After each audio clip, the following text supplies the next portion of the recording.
Written village in Anambra State, recognized the Igbos as one of the lost tribes of the Israelites. But time and further research could possibly change this impression. The most singular fact that cannot be relegated to the background is that Oleta Aquila was sold into slave trade through the tricks of the long Juju of Arojugu. The Igbo's culture could be very well stored as being a dynamic culture, though it is believed that there was a lot of similarities with other cultures as Igbo migrated from one place to another.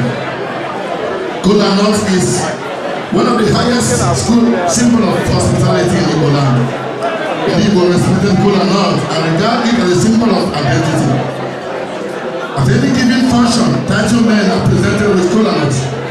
This privilege is for men and denied to women on cultural grounds.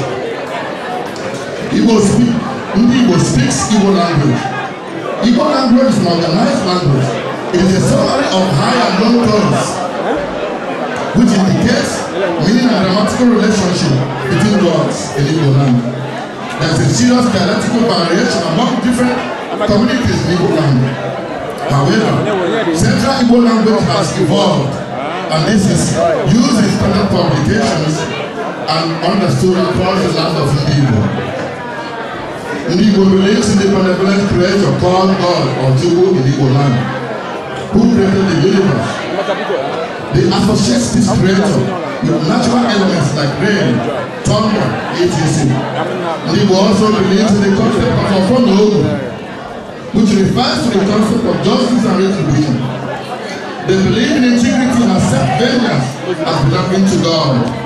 They believe in life after death, which is called reincarnation. They also believe in deities like Alosi that punishes the offenders. Igbo marriage's union process is undertaken by asking the consent of the woman, introducing both parties to the families. Some marriages are arranged by both parents unknown to the children from birth. Polygamy parties in some places in Igbo land.